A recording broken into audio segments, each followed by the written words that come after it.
Halo semua teman-teman online, perkenalkan nama saya Anissa Anastasia Safitri dengan nomor NIM 211010500687 dari Universitas Pamulang Tangerang Selatan, program studi Ekonomi dan Bisnis jurusan Manajemen Keuangan. Nah, di sini saya akan menjelaskan sedikit tentang red issue. Untuk pembahasan selanjutnya, mari kita simak video selanjutnya ya. Oke, jadi di sini saya akan menjelaskan sedikitnya tentang red issue. Apa sih red issue? Red issue itu adalah salah satu bentuk peningkatan modal yang disetor oleh suatu perusahaan. Bisa juga dibilang sebagai corporate atau aksi korporasi. Red issue ini juga merupakan perusahaan menerbitkan saham baru sehingga jumlah sahamnya akan terus bertambah. Tujuannya dari diterbitkan saham baru ini ialah untuk mendapatkan dana tambahan bagi perusahaan, yaitu bisa untuk ekspansi atau untuk tujuan lainnya. Kita pakai contoh penjelasan aja. Jadi di sini ada Mingyu dan Hosi. Mereka berdua ini ingin membuat usaha kuliner soto Betawi. Agar lebih profesional lagi, mereka membentuk usahanya ini dalam bentuk perusahaan dengan modal awal mereka tuh sebesar 10 juta. Di sini itu ada lembar saham sebanyak 10 lembar dengan kepemilikan masing-masing antara Mingyu dan Hosi ialah 50% dan masing-masingnya memiliki 5 lembar saham dengan harga per lembarnya adalah 1 juta rupiah, sehingga nominal investasi yang mereka dapatkan ialah sebesar 5 juta rupiah. Nah, baik si Mingyu ataupun si Hosi, mereka berdua ini mensamaratakan modalnya dalam usaha soto Betawi ini. Nah, seiring berjalannya waktu, ternyata soto Betawi ini laku keras nih. Jadi si Hosi ini ngajak Mingyu untuk buka cabang baru. Dikarenakan Mingyu ini memikirkan modal, maka Hosi ini mengajaknya untuk red issue aja. Biar apa? Biar nggak ngeluarin modal lagi. Lalu gimana nih mereka melaksanakan red issue yang dimaksud Hosi? Dan akhirnya mereka melaksanakan red issue saham untuk soto Betawi dan memerlukan dana sebanyak 10 juta rupiah.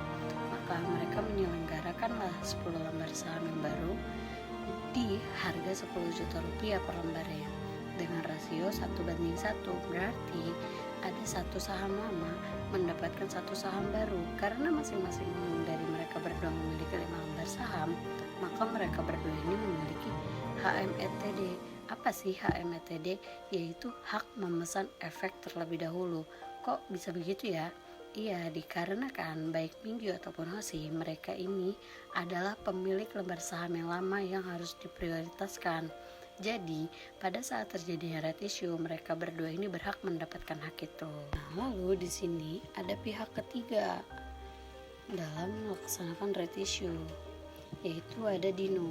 Dino ini sebagai standby buyer. Nah, ada yang tahu gak sih standby buyer itu apa? Nah, jadi standby buyer ini adalah pihak yang dimana siap membeli saham barunya jika ada yang tidak bisa menebus. Jadi kalau misal nih si red issue ini tidak ada yang nebus, maka Dino inilah yang akan menebusnya seperti itu. Nah, setelah pelaksanaan red issue, dimana di sini Mingyu ini menebus 5 HMETD-nya, sedangkan si Hosi ini tidak mau menebus dikarenakan dia bilang kalau dia tuh nggak mau ngeluarin modal lagi karena kan dia udah nerbitin saham baru. Jadi ya udah biar orang lain aja yang beli. Maka dari sisa 5 HMETD-nya yang 5 lembar itu, 5 lembar saham, di sini Dino memainkan peran yang dimana dia ini membeli 5 lembar saham ini karena tidak ditebus oleh Hosi. Lalu di sini ada kondisi setelah red issue dan kondisi sebelum red issue, di mana Mingyu kepemilikan atas sahamnya ini tetap 50% karena dia menebus lembar saham yang dimana lembar sahamnya ini menjadi 10 lembar dengan nominalnya menjadi 10 juta rupiah. Jadi nilai investasinya Mingyu ini bertambah karena dia menembus red issue-nya. Dan di kepemilikan atas Hosi ini berkurang menjadi 25% yang sebelumnya adalah 50%. Dikarenakan dia tidak menembus red issue-nya sehingga sahamnya terdelusi. Apa sih yang dimaksud dengan delusi? Yaitu presentase kepemilikan saham yang dimiliki menjadi lembar saham yang dimiliki OSI adalah 5 lembar saham dengan nominal investasinya adalah 5 juta rupiah. Jadi nilai investasinya ini tidak berubah kalau kita lihat dari kondisi sebelumnya, yang dimana dia memiliki 5 lembar saham dengan nominal investasi modal sebesar 5 juta rupiah.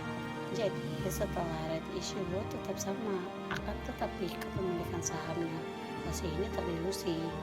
Sedangkan ada si Dino, di mana Dino ini adalah standby buyer yang membeli lembar saham yang tidak ditebus oleh OSI sebanyak 5 lembar dengan nominal sebesar 5 juta rupiah.